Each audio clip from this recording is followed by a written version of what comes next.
이스라엘이 모든 소유를 이끌고 떠나 부엘세바에 이르러 그의 아버지 이삭의 하나님께 희생 제사를 드리니 그 밤에 하나님이 이상 중에 이스라엘에게 나타나 이르시되 야곱아 야곱아 하시는지라. 야곱이 이르되 내가 여기 있나이다 하매 하나님이 이르시되 나는 하나님이라 내 아버지의 하나님이니 애굽으로 내려가기를 두려워하지 말라. 내가 거기서 너로 큰 민족을 이루게 하리라. 내가 너와 함께 애굽으로 내려가겠고 반드시 너를 인도하여 다시 올라올 것이며 요셉이 그의 손으로 내 눈을 감기리라 하셨더라. 야곱이 부엘사바에서 떠날새 이스라엘의 아들들이 바로가 그를 태우려고 보낸 수레에 자기들의 아버지 야곱과 자기들의 처자들을 태우고 그들의 가축과 가나안 땅에서 얻은 재물을 이끌었으며 야곱과 그의 자손들이 다 함께 애굽으로 갔더라. 이와 같이 야곱이 그 아들들과 손자들과 딸들과 손녀들 곧 그의 모든 자손을 데리고 애굽으로 갔더라. 애굽으로 내려간 이스라엘 가족의 이름은 이러하니라. 야곱과 그의 아들들 곧 야곱의 맏아들 루벤과 루벤의 아들 한옥과 발루와 헤스론과 갈미요. 시몬의 아들은 여무엘과 야민과 오핫과 야겐과 스알과 가나안 여인의 아들 사울이요. 레이의 아들은 게르손과 그핫과 무라리요. 유다의 아들 곧 엘과 오난과 셀라와 베레스와 세라니. 엘과 오난은 가나안 땅에서 죽었고 베레스의 아들은 헤스론과 하물이요. 이사갈의 아들은 돌라와 부아와 욥과 시므론이요. 스불론의 아들은 세렉과 엘론과 얄레엘론이니 이들은 레아가 밧단 아람에서 야곱에게 난 자손들이라. 그 딸 디나를 합하여 남자와 여자가 33명이며 가세의 아들은 시변과 학기와 순이와 에스본과 에리와 아로디와 아렐리요. 아셀의 아들은 임나와 이스와와 이스위와 브리아와 그들의 누이 세라며 또 브리아의 아들은 헤벨과 말기알이니 이들은 라반이 그의 딸 레아에게 준 실바가 야곱에게 낳은 자손들이니 모두 16명이요. 야곱의 아내 라헬의 아들 곧 요셉과 베냐민이요. 애굽 땅에서 온 제사장 보디베라의 딸 아스낫이 요셉에게 낳은 므낫세와 에브라임이요. 베냐민의 아들 곧 벨라와 베겔과 아스벨과 게라와 나만과 에이와 로스와 문빔과 훈빔과 아르시니 이들은 라헬이 야곱에게 낳은 자손들이니 모두 14명이요. 다한의 아들 후심이요. 납달리의 아들 곧 야셀과 구니와 예셀과 실렘이라. 이들은 라반이 그의 딸 라르게 준 비라가 야곱에게 낳은 자손들이니 모두 7명이라. 야곱과 함께 애굽에 들어간 자는 야곱의 며느리들 외에 66명이니 이는 다 야곱의 몸에서 태어난 자이며 애굽에서 요셉이 낳은 아들은 2명이니 야곱의 집사람으로 애굽에 이른 자가 모두 70명이었더라. 아멘. 오늘은 야곱이 이제 요셉을 만나기 위해서 떠나는 장면이 나옵니다. 이제 34절까지 보면 드디어 요셉을 만나는데 오늘 1절부터 4절까지는 이제 야곱이 하나님께 희생 제사를 드리는 장면이 나옵니다. 이스라엘이 모든 소유를 이끌고 이스라엘은 야곱이죠. 이 이스라엘 이름은 이 야복 강가에서 하나님의 사자, 하나님과 사람과 겨루어 이겨서 그 사람이 이제 야곱 대신에 이스라엘아 이렇게 이름을 지어줍니다. 그래서 이스라엘이 이제 모든 소유, 즉 그는 밧담 아람에서 모든 소유를 이끌고 떠나서 이제 고향으로 돌아왔죠. 그런데 고향에 살다가 이제는 요셉을 만나기 위해서 모든 소유를 다 이끌고 떠납니다. 그리고 부엘세바에 이르렀는데 거기에서 그의 아버지 이삭이 하나님께 희생 제사를 드립니다. 그러니까 이 부엘세바는 그에게 있어서 무엇인가 중요한 어떤 지역이었다는 것이죠. 아브라함도 이삭도 바로 그거에서 머물렀습니다. 그래서 야곱에게도 중요한 장소였습니다. 그래서 그 가운데 하나님께 희생 제사를 드립니다. 그 밤에 이제 하나님이 이상 중에 이스라엘에게 나타나는데 여기에 보면 이스라엘아 이스라엘아 이렇게 부르지 않고 야곱아 야곱아 부릅니다. 성경 저자는 모세는 기록할 때 분명히 이유가 있으니까 이름을 바꿔, 분명히 하나님께서 이스라엘로 바꿔줬는데 여기서는 또 야곱을 부르는 것이죠. 그것은 무엇인가? 고향을 떠나서 밧단 아람으로 향할 때 야곱은 하나님을 만나죠. 벳엘에서 하나님을 만납니다.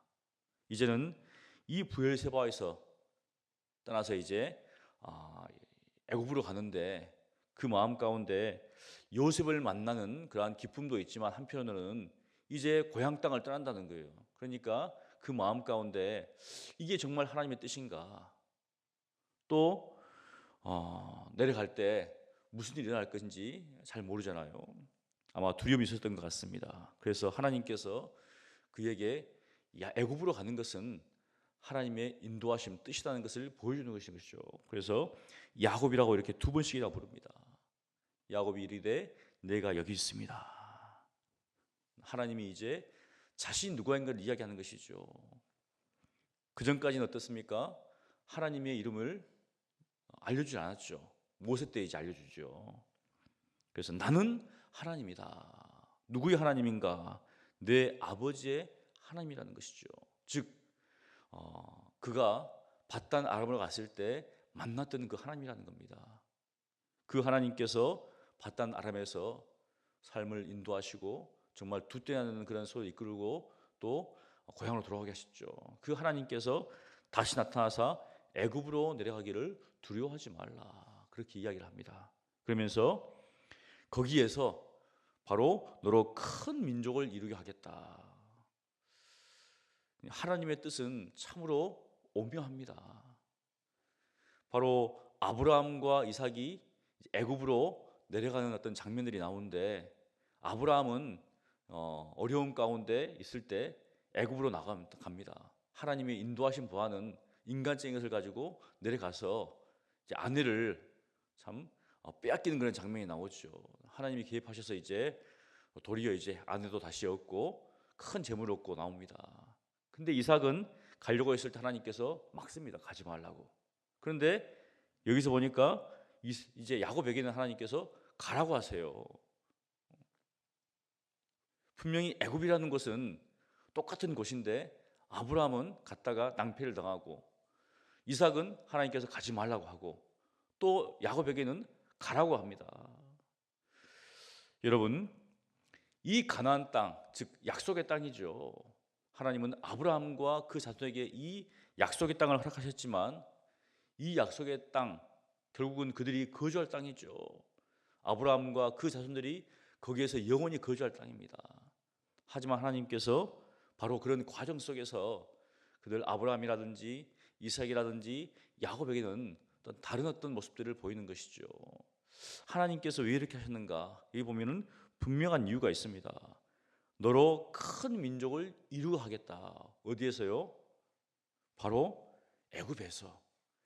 애굽이라고 하는 그 강대국에서 그 애굽이 울타리가 되어서 바로 이 조그만 민족, 지금 몇 명입니까? 다 해서 한 70명 내려갑니다. 사실은 70명 되죠. 며느리들은 빼버렸어요. 집어야 되는데 다 무엇인가를 의미하기 위해서 70명을 딱 만들어가지고 이제 보낸 것이죠. 거기에서 하나님께서 정말 이스라엘 백성들을 키운 거죠. 큰 민족을 이룹니다. 만일 가나안 땅에 있었으면 또 여러 가지 어떤 어려움도 있겠지만 바로 애굽 고센 땅에서 누가 그 땅을 침략하겠습니까? 애굽 군대가 탁 둘러싸여 있는데 거기서 하나님께서 키웠다는 거죠. 놀랍습니다. 그래서 큰 민족을 이루게 하리라. 그러면은 애굽 땅이 그들의 땅인 거 아니죠. 다시 돌아와야 됩니다. 그래서 하나님께서 야곱에게 이야기하죠. 너와 함께 애굽으로 내려가고 반드시 너를 인도하여 다시 올라올 것이다 합니다. 다시 올라올 것이다. 그런데 사실 야곱은 이제 살아생전에 가나안을 못 보죠. 고향 땅을. 죽어서 그 뼈를 이제 올라오죠. 이제 죽어서 이제 죽은 상태로 올라옵니다. 요셉도 뒤에 보면은 자기도 이제 죽어서 그 자손들이 이제 바로 가나안 땅으로 또 오는 것이죠. 무엇인가 결국은 그 육체라도 가나안 땅으로 돌아오게 하겠다는 겁니다. 우리가 이제 이게 TV라 보면 타국에서 돌아가신 분들이 정말 고향 땅을 보고 싶은데 못 보고 돌아가신 분들 그 유해를 데려옵니다. 무엇인가 바로 뿌리가 이것이라는 것이죠. 그런 것처럼 야곱도 비록 애굽에 가 살지만 그가 반드시 돌아올 곳은 바로 고향 가나안 땅, 약속의 땅이라는 겁니다. 그것은 이스라엘 민족에도 마찬가지죠. 그래서 이제 하나님께서 약속을 하시고 5절부터 7절에 보면 바로 이제 부엘세바에서 떠납니다.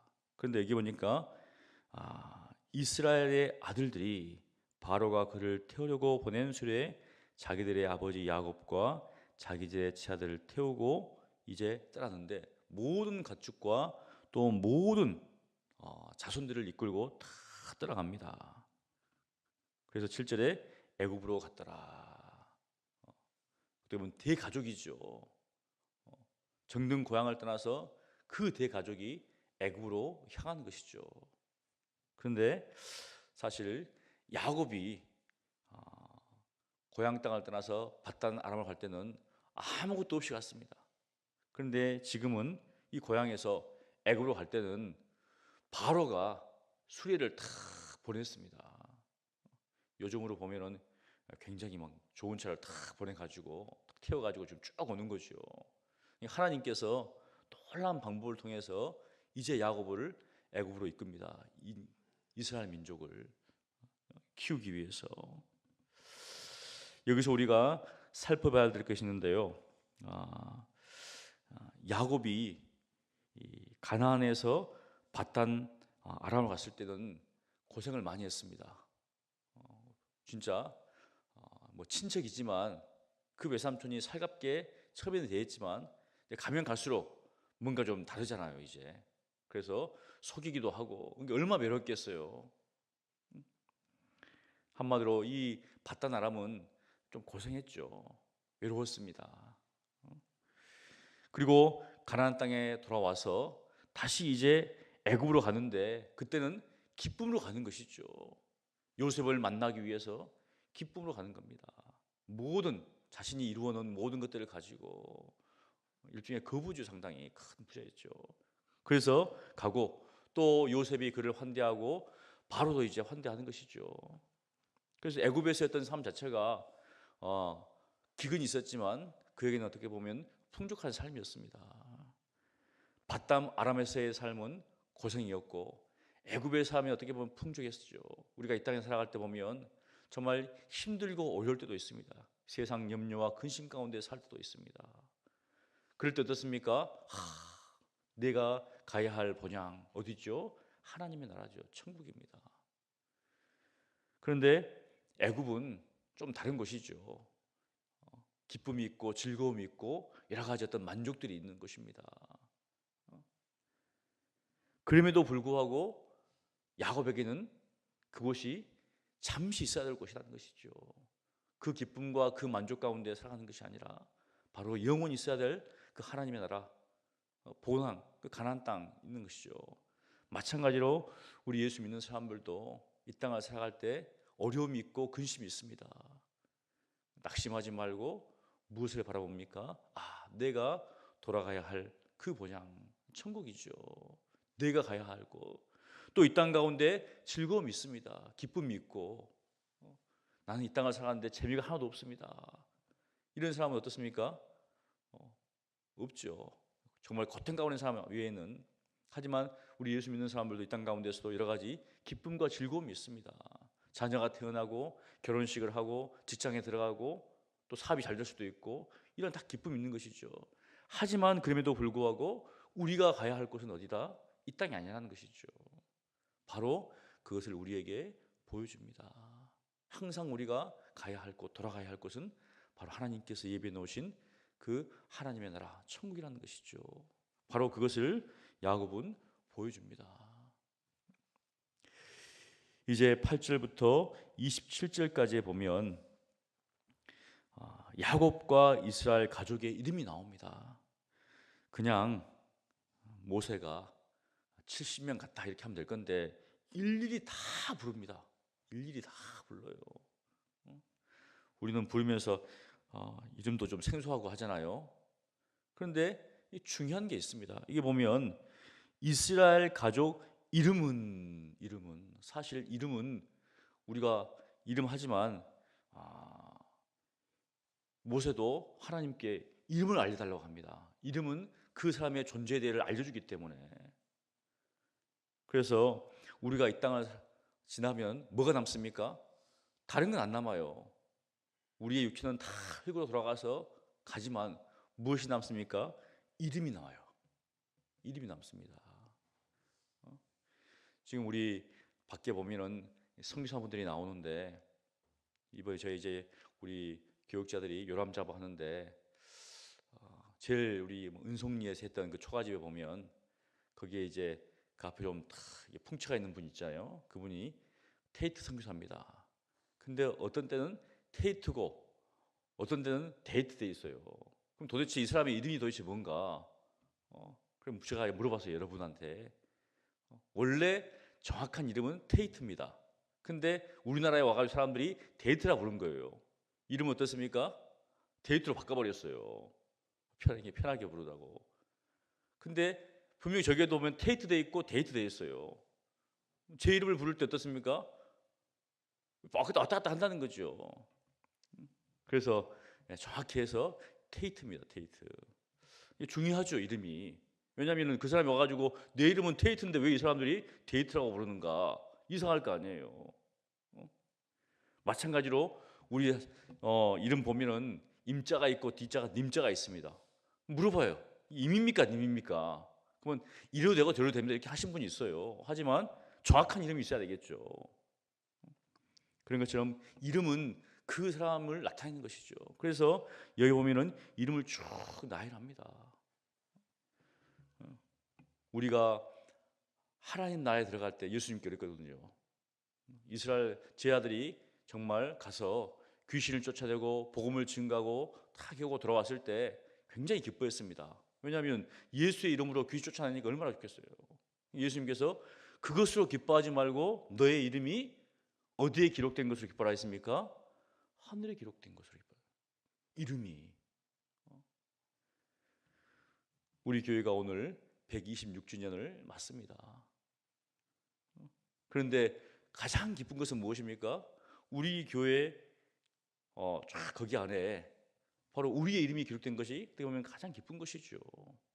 수많은 믿음의 사람들의 이름이 기록된 것처럼 우리 또한 어떻습니까? 우리 교회 안에 이름이 기록된 것들. 그래서 우리가 어떤 학교를 가보면은 그 학교에 이름이 막 기록된 게 있습니다.